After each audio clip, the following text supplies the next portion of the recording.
Hello, everyone. Welcome to our webinar. My name is Andrew Townsend. I am the Campaign Marketing Manager here with eLearning Brothers. Today's session is going to be about how to use ReviewLink to track feedback inside of your course development. This is a really cool tool that is a part of something that comes with Lectora. So we're really excited to talk about it, and we hope that you guys get out of it what you are hoping to get out of it.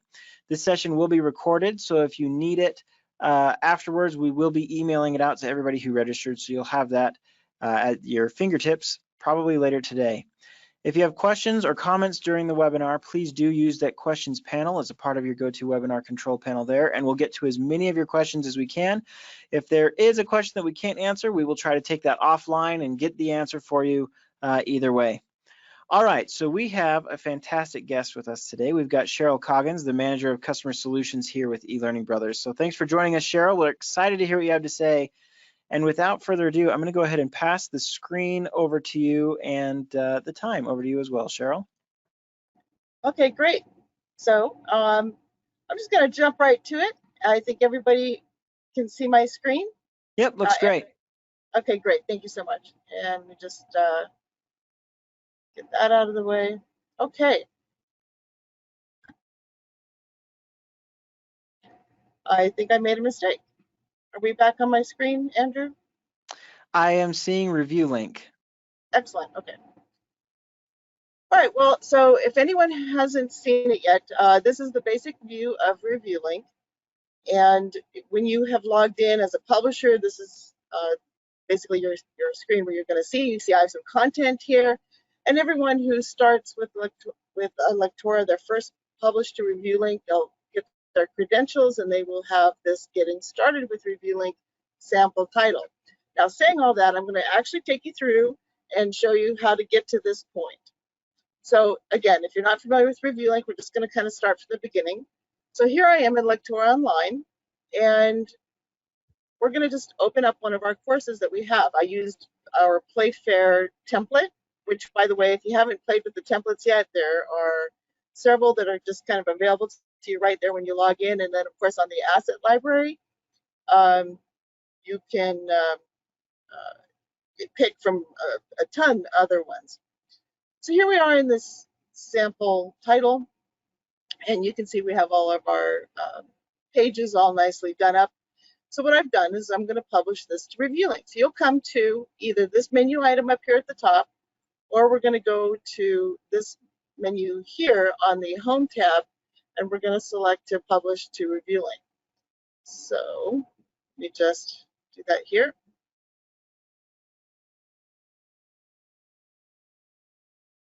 Great.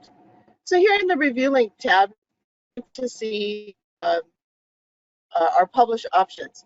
Now in this case, I've already published this content, but if it had been the first time, you would not see this update existing content option. You would have just had the option to add reviewers. You do not have to add reviewers at this point. Perhaps you don't know them yet, or you want to just try it out yourself the first time, so you can skip this. If you do want to put them in, just put their email addresses and separate by a comma. You can also add a comments due time.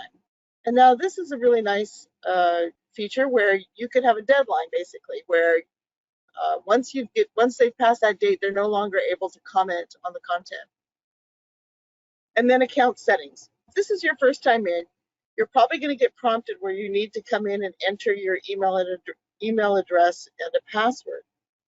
And I'm going to simulate that just real quick so that you can see what that would be like. Actually, I'm going to take that back. If anyone has questions about that, I'd be happy to walk through that later. So I'm just going to go ahead and finish our publish to ReviewLink. Say OK.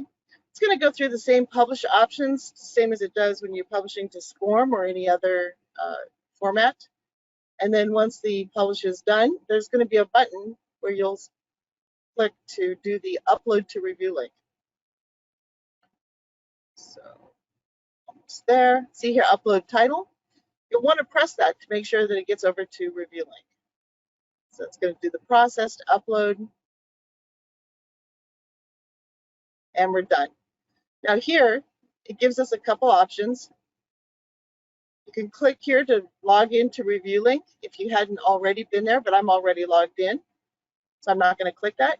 And here you can also have a QR code where that didn't display on mine for right now. That's because I've got the other screen up, but you'll be able to click it, and then you can use the camera on your mobile device to use the QR code to launch the mobile view from there as well.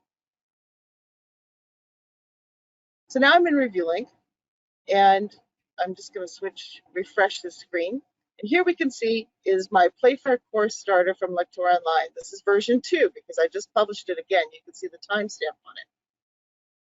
And over here, I just need to move this dialog out of my way. Over here, you can launch content. So this is the interface that you're going to see when you are in ReviewLink as a publisher. It's going to be your content here. There's a delete button, which will in fact delete the content from ReviewLink. You can set whether you want to open or close for comments and set a due date here as well as at the publish time. And you can also select reviewers. And this is the dialog to invite reviewers. If you had invited anyone already, they would be displayed here. And you can see that there are a couple options. One is to notify reviewers when content is updated. Now this one will cause an email to be sent to your reviewers anytime you make a fresh publish of any title to ReviewLink. And when you've marked the notify users on update. So that was in a publish option, and I wouldn't go back and show that again. And then this one is also really important. Sometimes you don't want your reviewers to know what each other are saying about the product, or about your course. So here you can select this, and then reviewers will not be able to see each other's comments. Over here on invite reviewers, I have a few people already here. I can just check mark them and say send invitation, and that will invite that reviewer to this particular piece of content. They don't get to see everything I've published, just this particular one that I'm inviting them to. I can also still enter new email addresses here as well. So I'm just going to go ahead and select a few people here and send invitations. And that's it. That's all. They're all invited. Now, for those who haven't seen it, we're going to click on the launch content. We're going to take a look around here. So this is what your reviewers are going to see when they come in. Expand this window a bit.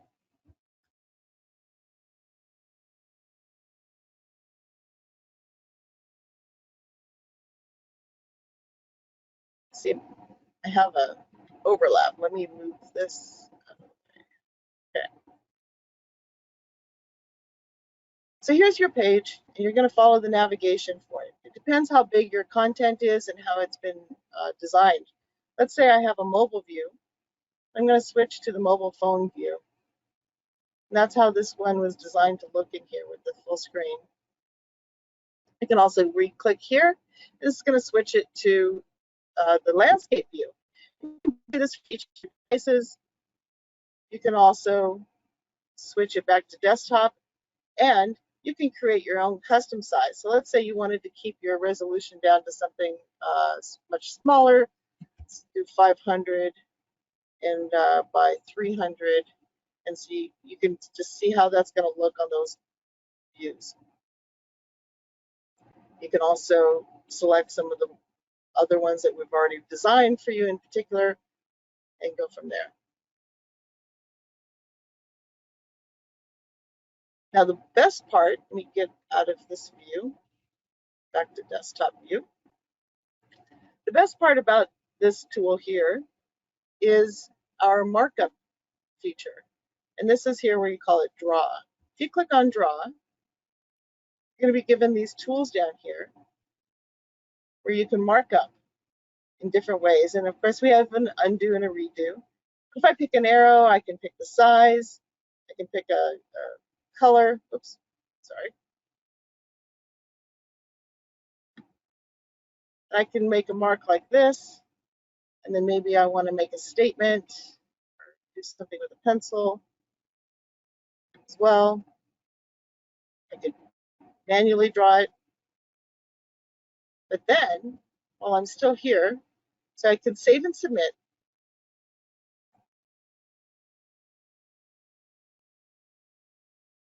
So now we see we got a page markup entry here on the comments on this page, but I didn't say anything. So I'm in here right now as a publisher, so I'll show you how to do this with a new comment. And this is going to be, please change this center graphic. And I can add more details here if I want. And I could even add an attachment if I wanted.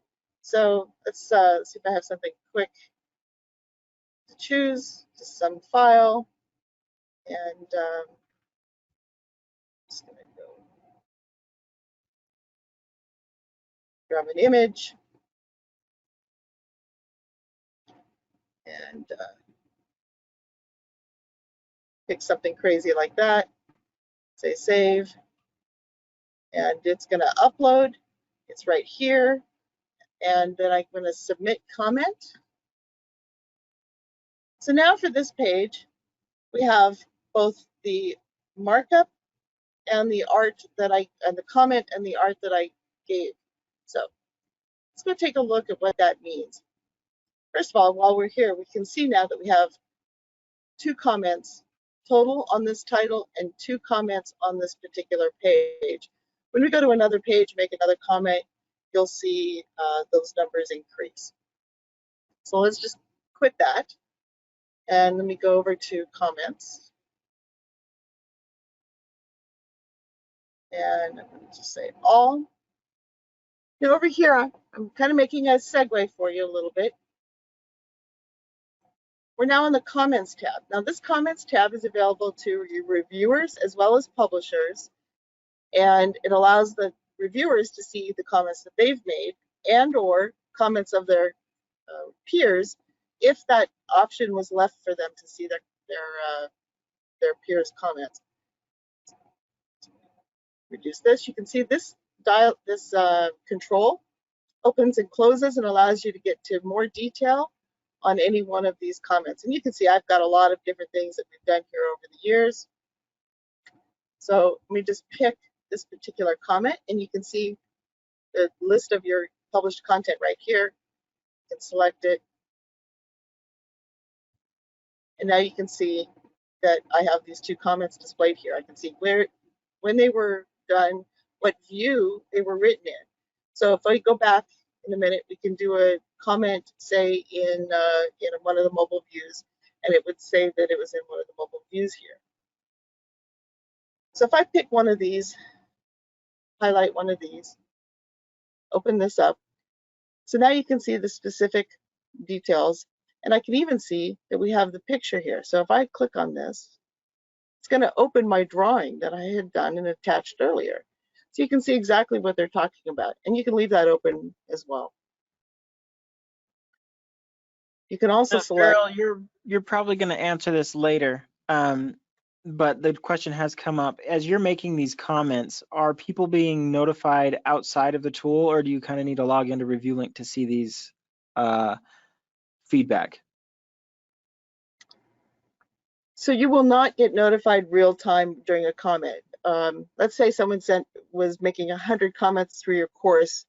You wouldn't want 100 notifications. Sure, so, sure. Yeah. So, but you will get notified that comments have been made. There's in fact, let's hop to that. Notifications under account settings. We have notifications. Now you can ask it to submit when they make a comment. I was wrong there, but I would actually suggest that you pick an activity report instead of on every instance. So you could have it once a day that they send you a list of all the comments made or the comments were made for that day. Excellent. So if you're actively working inside of it and you're seeing these comments come in, you don't need to worry about that. But if you submit it and you're just waiting for it to be reviewed, you could set that to, send me something once they start reviewing something once a day, so I know when they're in it. Right. I think that answers the question. Thank you. Sure, but this is the thing, right? You can select how you want it, and you based on the check mark above for how you want that set. So either one of those or any of those options. And then additionally, if you're a reviewer, you can ask, independently of what the publisher may set, as a reviewer, you can say, send me an email when someone responds to my comments or when the content is open or closed for comments. And then again, you can select your interval for when you want that notification. Thank you, Andrea. That was a good question.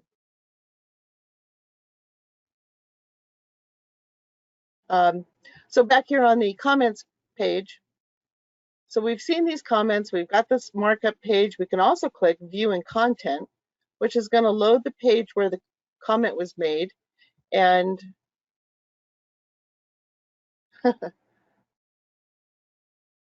well, I did something.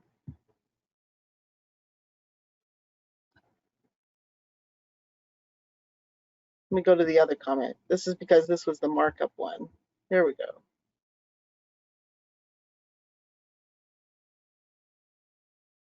There we go. So this is how it works. It'll load up the page where the comment was made as it relates to that.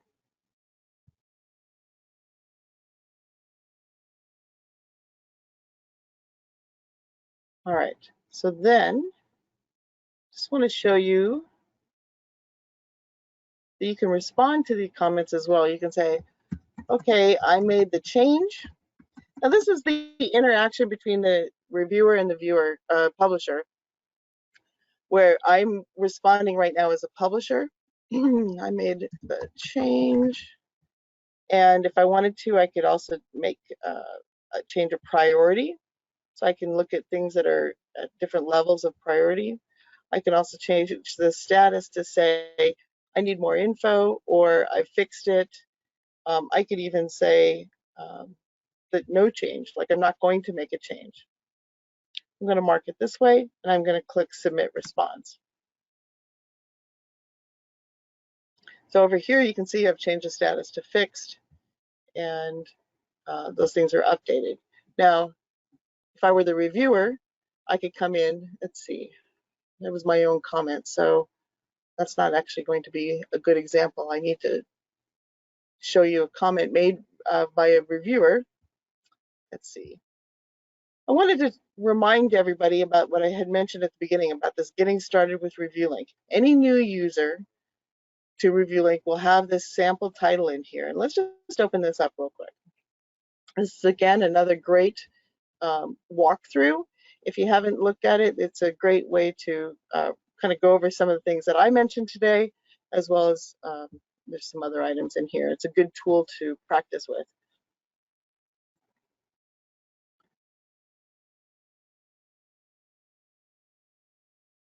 So here I have a comment that was on this page. You can see we went through some interaction. This is the original at the bottom and the most recent at the top.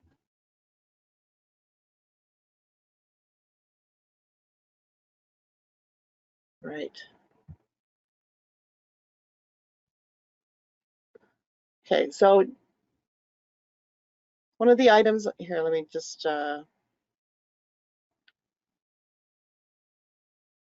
right, so we've gone over the course. We have the basic interaction that we've just shown. But now what do you do with the reviewers? I wanted to get back to that where we showed just the one interface for inviting reviewers and how you might select them and current reviewers. When you're in the My Reviewers tab, this is where you can kind of control who has access to your content, who's on your list for potential sharing with. But one thing to know about your reviewers, they own their own account, which means once you've invited them into the ReviewLink platform, they now have the ability to manage their own password and to change that password and to log in or not, those kinds of things. You actually can't delete them from the ReviewLink system. If you invite them to a content, and let's say they were a reviewer a year ago and they don't remember their password, when you invite them to view content, they're going to get an email saying that they've been invited to to review this content, but they're not going to be seeing their credentials, and they may be a little thrown. So hopefully, as reviewers become more familiar with this platform, they'll remember that they have their own password, and if they don't know it, they're able to submit a forgot password option. And that's actually, let's open a different browser, and I can show you that real quick too.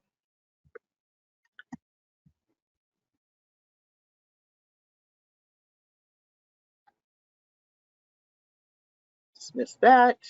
And right here, just forgot your password. So I'm just going to throw in a, let's see here. All right. Nobody emailed me. Okay, so, it says that an email has been sent if you, in fact, had a further actual account, and you would be able to do the email to reset password.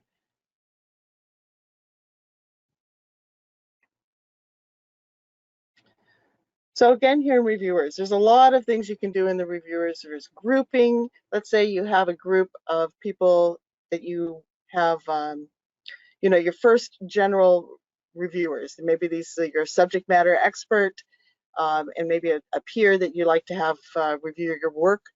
You could have them set up as a group, so you could quickly just assign first level review to a group. So you could just pick a couple people and then add to group and create, either select an existing group or create a new group. So let's just do first review. This just saves you a little time. So the next time you want to go in and add somebody to the group, you can do it that way. Or I'm sorry, add someone to a piece of content, and you can just select the group that way.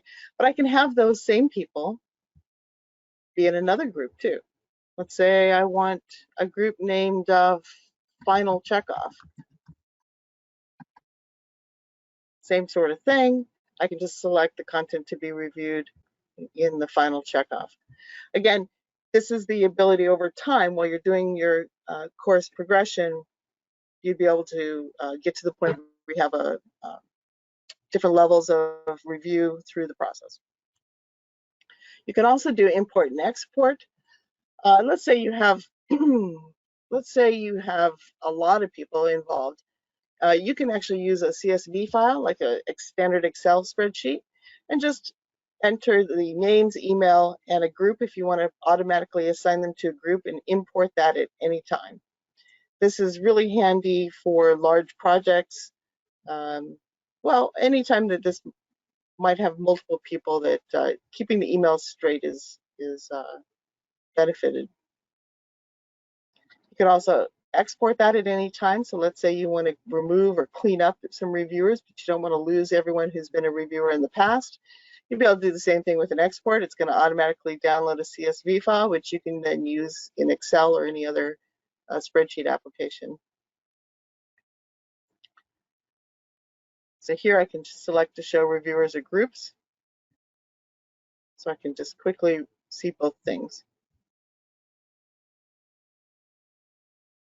Now the reason why that's really helpful, let's say I've got this other piece of content here. My groups are listed here. So I don't have to go and look through all my list of names and pick them. I can just quickly come over here and say, I just want the Final Checkoff people, send them their invitations, all done. Here we go.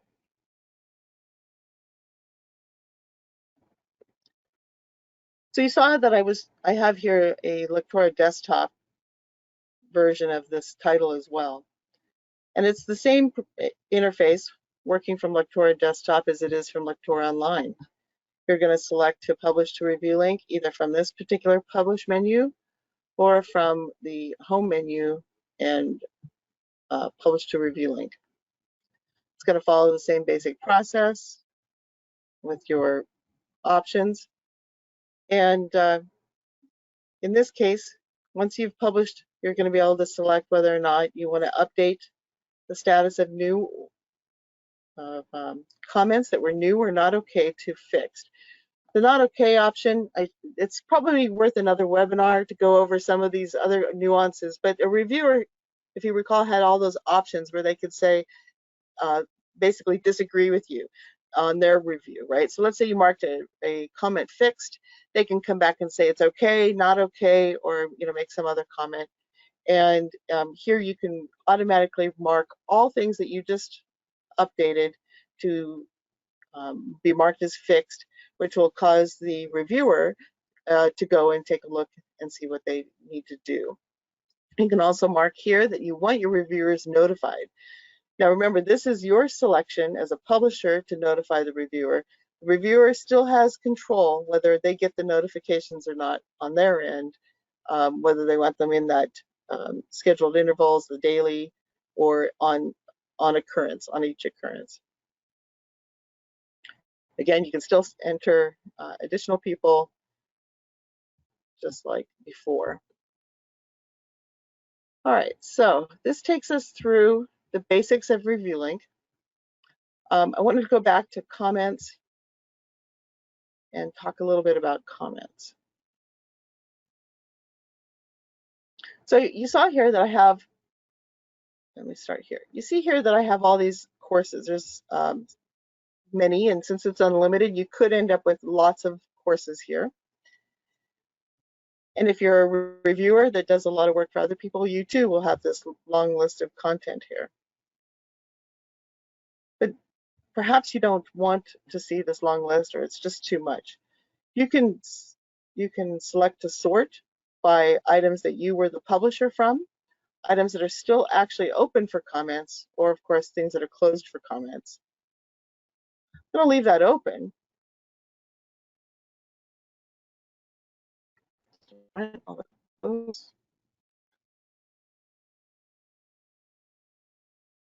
But now I want to talk about status.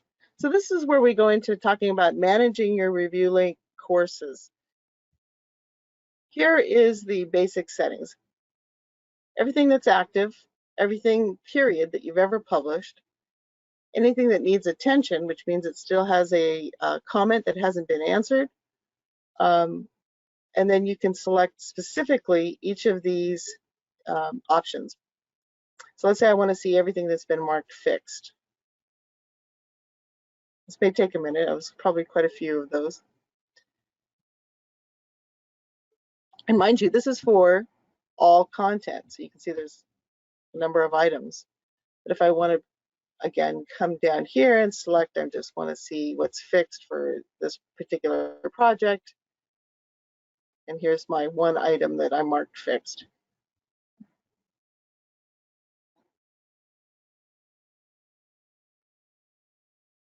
So that is one great way to sort through the different things that you have. If I go back to all. A question has come up, and I don't know if you want to address this later or down the road, but as Lectora Online and Lectora Desktop are different, in Lectora Online, users may already be collaborating on projects. Is ReviewLink still helpful for online users? Oh, absolutely, because this is a potentially a different audience. So ReviewLink gives you the experience as though it's hosted on a website. So you're not just using the run mode or browse mode from within the product. So let's say when you talk about collaborators, in Lectora Online, you're talking about authors, multiple authors who are all working on the same product at the same time, which is a fantastic feature, by the way. If you're not familiar with that, highly recommend it. So they're working in the kind of the build environment. They're not getting the full experience of how it looks published and on a hosted site. User end, so, sure. Right. So ReviewLink gives you that environment, as well as being able to switch between the mobile views and that sort of thing in a runtime environment. Now, the comments made here can also go beyond your authors. So you could have unlimited reviewers, and so you may very well have SMEs, subject matter experts, for example, who aren't authors of using Lectora Online, and they can come in and they can see final product or the in-process product and make comments back on what they, whatever they don't or do like. So there's definitely lots of people that use this tool from Lectora Online outside of the authoring environment. Did that explain that, Andrew, you think? Yeah, I think that answers that question great. Thank you. Excellent. Thank you. All right, so as far as the comments go, again, we have all these other different views. If you've been using priorities for your comments, you can select what priority you want to see. You can also narrow the views by what view the comments were made in. So if I had gone back, I think I have a good sample here of different views. We'll see if I'm right. And I'm going to pick, I don't know, phone landscape. I don't have anything marked in that one.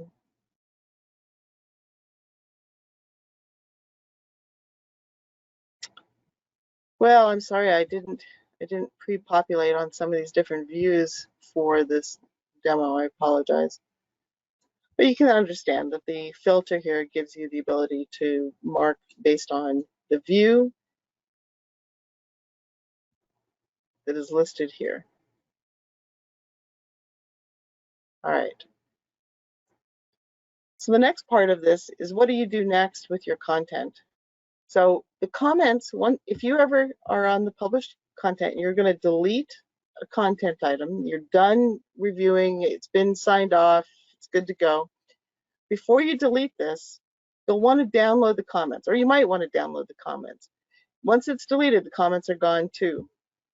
So what you'll do is, over here in the comments, you can either pick it for everything, or you can pick the particular content item that you're interested in. So again, we'll just grab one, and we've only got the 2 comments. You can export the comments as a CSV file, and it offers you the ability to include all the associated attachments. So these attachments are going to be the images that anybody had uploaded, a document, the markup drawings that you had done. These are going to be included on the download. And then under PDF, same concept. It's going to open, or I mean, download a PDF of your comments. So here in this case, this is what it looks like. Here's the summary of the comments. Here's the full detail of each comment, and then the tally at the end. Notice this one, of course, doesn't bring down the art in the PDF. Just close that.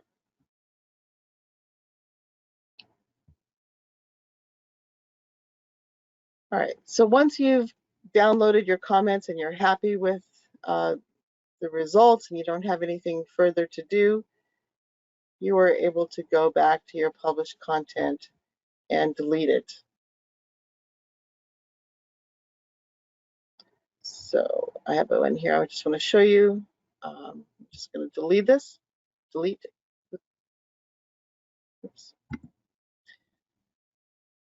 Now it does give you a confirmation dialog with the statement about the comments. So hopefully, you read that and you don't forget to download any comments that you wanted.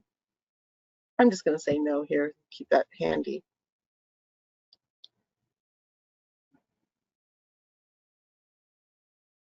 So I'm just going to launch this again. And I just want to go over this review cycle. Again, we talked about these ways we add reviewers. My content to review. That was a good one to remember. I'm sorry I skipped that. So as a reviewer or a publisher, you will each have this My Content to Review tab. Reviewers will only have My Content to Review and comments. My Content to Review is going to be a list of all the courses or content items that you've been assigned to look at. It has the same basic concepts with the total comments that you're allowed to see. So let's say you're not allowed to see other people's comments. You will only see a tally here of the comments that are yours. You'll have the launch button for reviewing content. But down here, it's going to be a little different. Here, you'll get to see who the publisher is. You'll see the status, whether it's open for comments and if there's a due date. And then you have the ability to send the publisher a notification that you're actually done reviewing. If I press that as a reviewer, I can make a message as well. So here's the email address. And then you can say, there's the default, but you can add what you want. Same thing, we're going to do a review content, which is the launching. And these are the same tools that we already reviewed for how you would review a content item. So most reviewers, again, are only going to see my content to review with this list of content items and comments. Here they can select to sort by different time frames, whether it's open or closed, for review, that sort of thing. By name, due date, just none with due dates, so it should take the default. And then most recent activity. And of course, recent activity again is the dates that they were published and the versions of the product of the publish. So every time you or a publisher publishes a content item, updates a content item as a publish, the version number is going to increment along with the timestamp.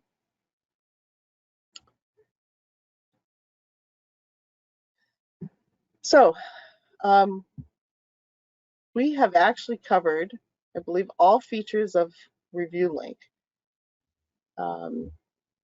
This ability to share content and to make comments and click through the different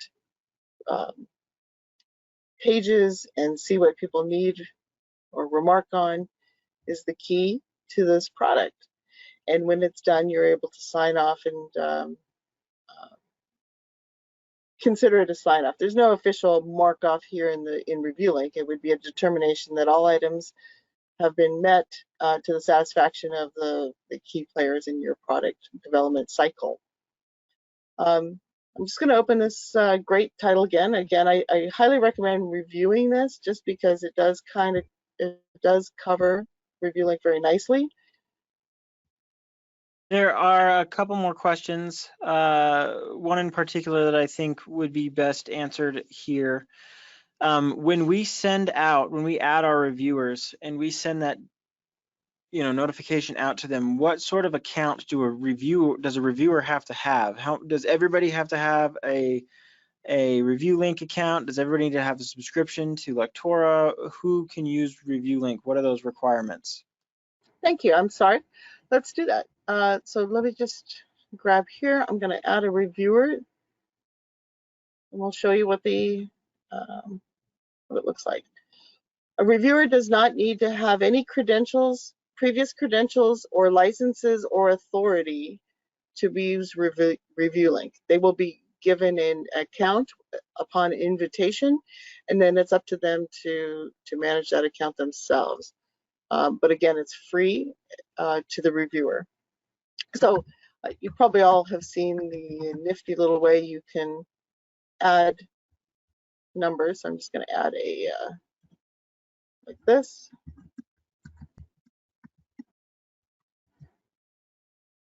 I'm going to send an invitation. This person doesn't exist previously. I just wanted to show you. Here it comes. There it is.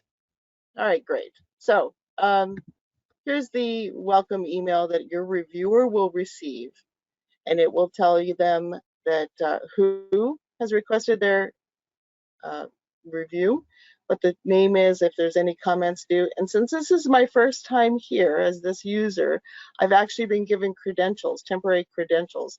My email address that I entered will always be my user ID, but I'll be given a temporary password. And when I go to log in, I'm going to use this temporary password to get there. So I am actually going to go to new browser. I'm going to enter in, and this will be great to show you actually.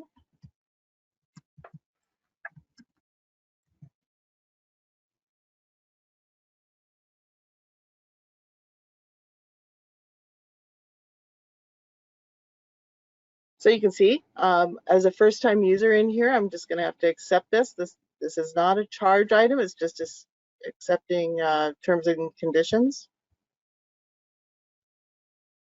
And then I'll be forced to change my password.